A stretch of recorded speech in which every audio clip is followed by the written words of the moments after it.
Amigos de Biblia Libre, ¿cómo están? Mi nombre es Edgar Escobar, bienvenidos al Cara a Cara de Biblia Libre. ¡Ay, por favor! Tienen que admitir que esto es genial. Hace un tiempo se está haciendo popular un video donde el conocido profesor de Biblia, filosofía, idiomas bíblicos, griego, hebreo, arameo, teología, ¡Mi mente es superior a la de los demás!, de Semisud en Quito, Ecuador, Yatensi Bonilla, afirma que todo lo narrado en el libro del Éxodo es mentira, que eso no sucedió, que eso es un invento posterior. En otros videos él lo analiza más a fondo y dice, eso es un invento posterior, allá en la época de los reyes, ellos inventaron su propio origen, todo eso ellos lo sacaron de otras culturas, de otras civilizaciones, eso nada pasó. Escúchenlo.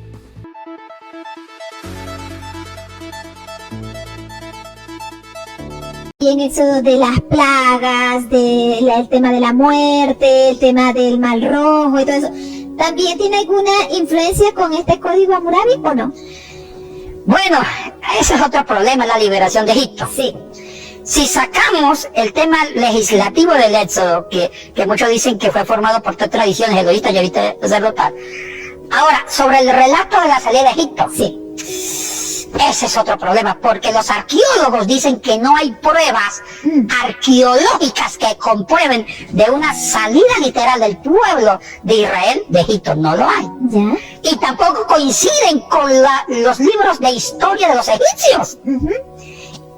Lo que posiblemente se dio, según los egipcios, fue la expulsión que los faraones dieron de los antiguos pueblos que vinieron del Oriente Próximo invadiendo Egipto, porque hubieron muchos pueblos que vinieron del Oriente Próximo, de Canaán y de otras culturas que toman Egipto, el Egipto Bajo, invaden, y es posible que ellos fueran expulsados, y los judíos cuentan la historia como que fueran ellos. Yeah. Entonces, los libros de historia, tanto egipcios como los judíos, no coinciden, y tampoco no hay prueba arqueológica. Los únicos que hablan de que el pueblo judío fue liberado de Egipto es la Torá. E inclusive hay libros de los mismos judíos en historia que no se atreven a mencionar de una experiencia literal del Mar Rojo. Eso tiene sentido. No lo tiene. No lo tiene. Y es que el señor Bonilla suele hacer este tipo de afirmaciones en un lenguaje muy florido y folclórico, bastante cuestionables, que tienen más que ver con una óptica romanista que con una óptica protestante. Ustedes saben, los protestantes defendemos la inerrancia bíblica, la infalibilidad de las escrituras y la historicidad literal de las mismas. No podemos ponerlo en duda, porque entonces estamos poniendo en duda todo el texto. Pero parece que eso a él no le importa. Él afirma que eso no tiene problema. Según él, intentaré demostrar que sí. Pero no es el único que cree eso. Hay otros pastores. Una tendencia completa que se hace llamar ciencia bíblica, que quieren desmentir básicamente todo el Antiguo Testamento y que se fundamentan en estudios arqueológicos y de científicos, porque ustedes saben que los científicos lo saben todo. Se fundamentan en estudios o libros o textos como la Biblia desenterrada de Finkelstein y Silverman, donde ellos dos afirman que definitivamente no hay ningún tipo de evidencia de que el pueblo de Israel hubiese estado en Egipto, ni del Éxodo, ni de los 40 años en el desierto. Nada de eso pasó. Según ellos, todo eso es mentira. Pero entonces, ¿les creemos a estos arqueólogos? ¿Es eso verdad? Pues hay otros que dicen todo lo contrario. Por ejemplo, Manfred Wittek. Wittek descubrió en sus investigaciones que hubo un pueblo semítico que fue esclavo en Egipto. Descubrimos los restos de una enorme ciudad de 250 hectáreas, con una población de entre 25 y 30.000 personas. Se trataba de unas gentes oriundas de Canaán. Wittek no es cristiano. A él no le interesa demostrar la Biblia. Ese no es su propósito. Sin embargo, él dice que hubo un pueblo que salió de Egipto, que eran pastores, salieron de la ciudad de Avaris en la 12ª dinastía, que construían casas al estilo sirio, muy similares a lo que hacía Abraham y lo que hicieron anteriormente en la zona de Israel. E incluso afirma que encontró una tumba que podría perfectamente ser la tumba de José. Aún así, recibió las honras fúnebres propias de un rey. En el interior del túmulo había una estatua. Gracias a ella sabemos que aquel hombre era pelirrojo y también que tenía la piel amarilla, que es como los egipcios representaban a las gentes del norte. Llevaba un palo apoyado en el hombro, en lo que viene a ser un claro indicativo del alto cargo que este funcionario de origen asiático desempeñaría en la tierra de Gosén. Y en la parte trasera del hombro aún podemos adivinar los restos de pintura de un abrigo a rayas multicolor. Todo ello coincide punto por punto con la historia de José en la Biblia. El abrigo de muchos colores es un regalo por ser el favorito de su padre. Así que ¿a quién le creemos? ¿A los arqueólogos que dicen estar en contra o a los arqueólogos que dicen estar a favor? Pues tuvimos la oportunidad de entrevistar a un arqueólogo de verdad, a alguien que ha estado allá de frente, investigando, desenterrando evidencia, señoras y señores, junto con nuestro querido hermano Jairo Mendoza del programa o del canal de YouTube Cápsulas de Teología.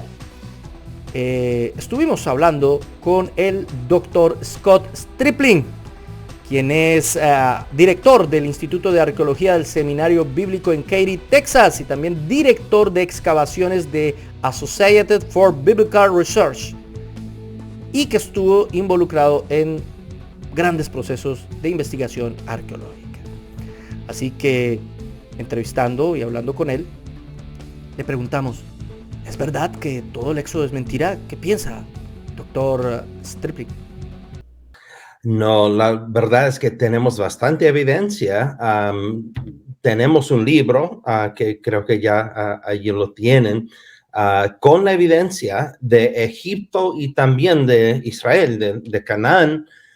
El otro, hermano, en el Trial and the Truth y el otro, 5 vistas del Éxodo. 5 puntos de vista del Éxodo, correcto. El hermano participa en uno de los puntos de vista, correcto. Sí, el punto de vista correcto, la bíblica. Ahí está la evidencia en mi capítulo, lo pueden leer. En Israel, por ejemplo, ya estamos celebrando la publicación de un descubrimiento muy importante que salió hace 2 días, una tablilla de plomo del monte de Ebal. Qué interesante que la Biblia dice que cuando salieron de Egipto, entraron a la tierra prometida en el 5º siglo antes de Cristo y fueron a 2 montañas, el monte de Gerizim para proclamar bendiciones y el monte de Ebal para proclamar maldiciones. Y Josué 8:30 dice que Josué construyó un altar en el monte de Ebal. Allí encontré en el altar esa tablilla de plomo con maldiciones, exactamente como dice la Biblia. ¿Es coincidencia eso? Bueno, quizás uno puede decir sí es coincidencia, pero si hay 10 coincidencias o 100 coincidencias o 1000. Usted podrá encontrar la charla completa, dejo aquí el link de Cápsulas de Teología para que vea la charla completa y detallada y cómo él nos argumentó. Le resumo básicamente. Le preguntamos, ¿hay evidencia? ¿Qué evidencia arqueológica tenemos? Nos mencionó varias evidencias. Número 1, la estela de Merenfat, que es una piedrota como de 3 metros de altura que data del 1207 a.C., donde se narra que están siendo invadidos los israelitas. Pero resulta que dentro de la cronología bíblica, los israelitas recién habrían llegado a esa tierra, según lo que nos dicen los otros arqueólogos, los que no creen en el Éxodo. Así que, ¿cómo van a estar siendo invadidos si recién están llegando? Ahí hay una contradicción. Lo mismo pasa con las cartas de Amarna. Las cartas de Amarna son unos textos en donde los israelitas le piden a Faraón que los ayude, que ellos no tienen con qué pagar impuestos porque están siendo invadidos precisamente. También data de esas fechas. Lo que no tendría sentido si fuera un pueblo que apenas está llegando y comenzándose a inventar su historia. Por otro lado, tenemos los lamentos de Ippur, que son unos poemas. El doctor Scott lo puede explicar mejor. Bueno, en este papiro dice que había unos milagros similares de lo que encontramos en el libro de Éxodo.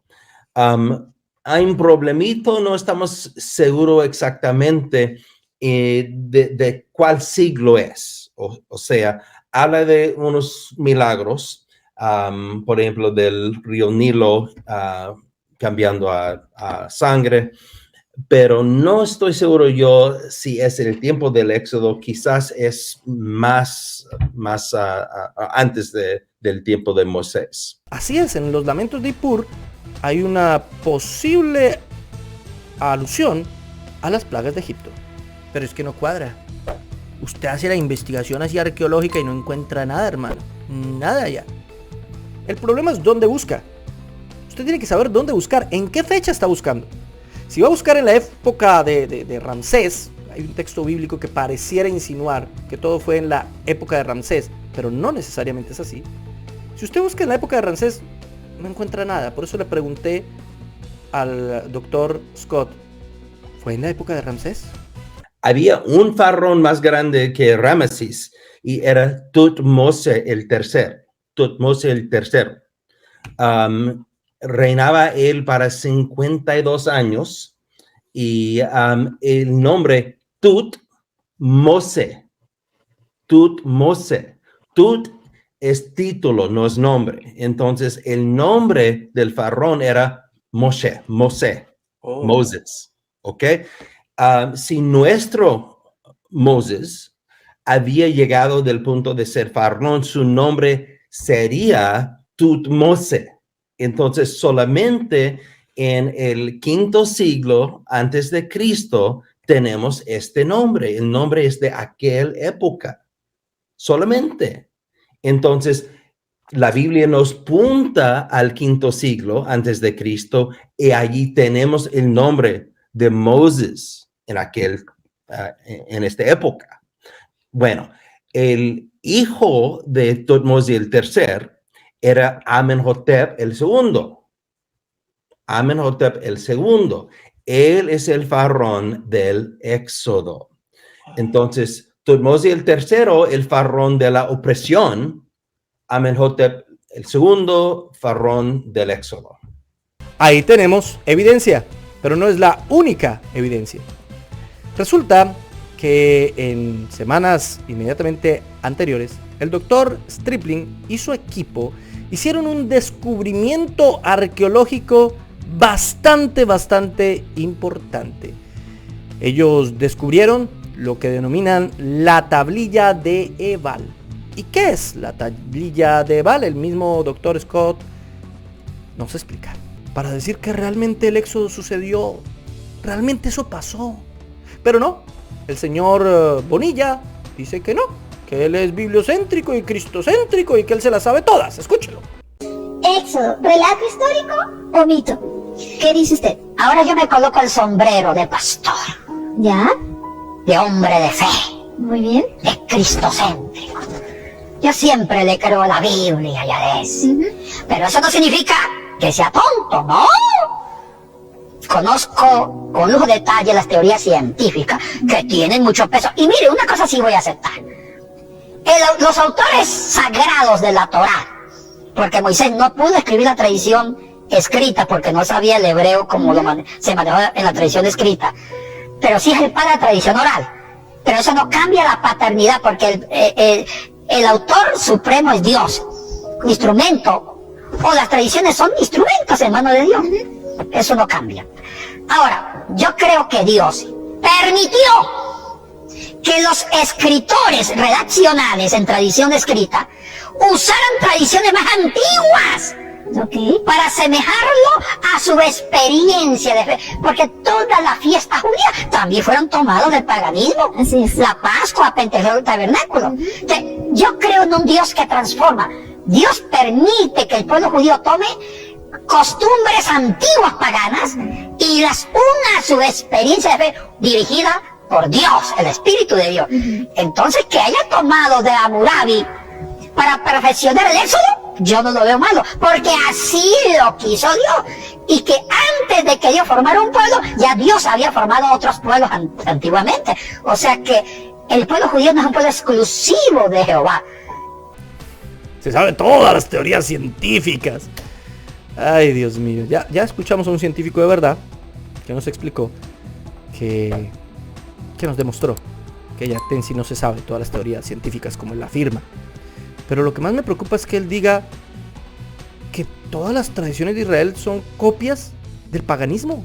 O sea, Dios no reveló nada a Moisés porque Moisés no existió, ni el éxodo pasó. ¿Eso es verdad? Y entonces podemos confiar en la Biblia si Moisés no existió ni el éxodo pasó. Entonces podemos confiar en la ley, no que la ley nos habla de Cristo. Todo eso pone en tela de juicio toda la Biblia, mi hermano. Es que poner en duda la existencia de Moisés y del éxodo es poner en duda toda la Biblia, hermano querido. Así que si no podemos tomar como juicio último lo que los científicos nos dicen, tenemos que tomar la propia Biblia. Primera de Reyes, capítulo 6, verso 1. En el año 480, después que los hijos de Israel salieron de Egipto, el cuarto año del principio del reino de Salomón sobre Israel, en el mes de Sif, que es el mes segundo, comenzó él a edificar la casa de Jehová. Aquí nos da una fecha exacta, si usted hace las cuentas de la salida del pueblo de Israel de Egipto. Nos está diciendo básicamente que fue en el 1446 antes de Cristo. Varios textos nos dan exactamente la misma fecha. El problema de los arqueólogos es que están buscando donde no es, en el año que no es. Hay que buscar en el año que es. Pero no solamente la Biblia nos está dando la fecha, sino que definitivamente la Biblia en todo el contexto cree en la existencia de Moisés y cree en el éxodo. Ese fue el argumento que utilizó Esteban para defenderse en Hechos capítulo 7. El argumento gira alrededor de la salida del pueblo de Israel de Egipto. El autor de los Hebreos cree firmemente en Hebreos 3:16, Hebreos 8:9, Hebreos 11:27 en que el pueblo salió de Egipto por mano de Moisés. Judas en el capítulo 1, verso 5 recuerda de nuevo que el pueblo de Israel salió de Egipto por Moisés. Pero lo más importante, y que debería estar en número 1 en nuestra lista, Jesús creía firmemente en que Moisés fue un personaje real, histórico. Es que Jesús dice, escribió Moisés de mí. Habéis escuchado en la ley de Moisés. Es más, Jesús mismo estuvo junto a Moisés. Lucas capítulo 9, verso 30. Y aquí dos varones que hablaban con él, los cuales eran Moisés y Elías. Si el éxodo no existió, como dice Bonilla, y todo eso no es más que paganismo que Dios usó de alguna extraña manera para traer la revelación, entonces ¿con quién se encontró Jesús en la transfiguración? ¿Quién era ese que dice que era Moisés? ¿Quién era? ¿Qué personaje era? Si Moisés nunca existió. Entonces la transfiguración también está en duda. Y la transfiguración es la evidencia de que Jesucristo es Dios. Es una de las evidencias. Así que hasta eso termina estando en duda. No, mis hermanos. Si ponemos en duda el éxodo, ponemos en duda toda la Biblia. Toda la ley, todo lo que habla de Cristo, la revelación completa, el plan de Dios, todo está en duda. Con todo respeto, pero este tipo de personas me parecen infiltrados en el protestantismo, que vienen del romanismo, y que lo que quieren es hacer que dudemos de la historicidad bíblica. Un protestante histórico debe estar seguro de que todo lo que dice la Biblia sucedió. Un protestante real cree lo que su maestro creía. Si Jesús creía en Moisés como un personaje real, si Jesús creyó en el éxodo como un evento real, yo creo lo que creyó mi maestro. Así de sencillo. Hay científicos a favor, hay científicos en contra. Mi criterio ni siquiera parte de los científicos, aunque son importantes y sus investigaciones nos ayudan, pero mi criterio fundamental parte de las Escrituras. Cuidado con este tipo de doctores y profesores que dicen hablar griego y hebreo y arameo y que son muy sabiondos y que lo sé todo sobre este tema o sobre el otro. Cuidado con esa gente. ¿Por qué invitamos nosotros a este importantísimo arqueólogo, el doctor Scott Stripling? Porque reconocemos que no nos las sabemos todas. Porque hay personas que saben más sobre muchos temas que nosotros. Por eso necesitamos a este tipo de personas. Les recomiendo que vayan y vean la entrevista completa con el doctor Scott Stripling y con Jairito Mendoza. ¿Y qué opina usted? Seguramente muchos me atacarán acá en la caja de comentarios. Hágalo por lo menos con respeto, como todo buen cristiano, ¿cierto? Comente, opine, aporte en la caja de comentarios. Dios los bendiga, Dios los guarde y gracias por haber estado con nosotros en el Cara a Cara de Biblia Libre.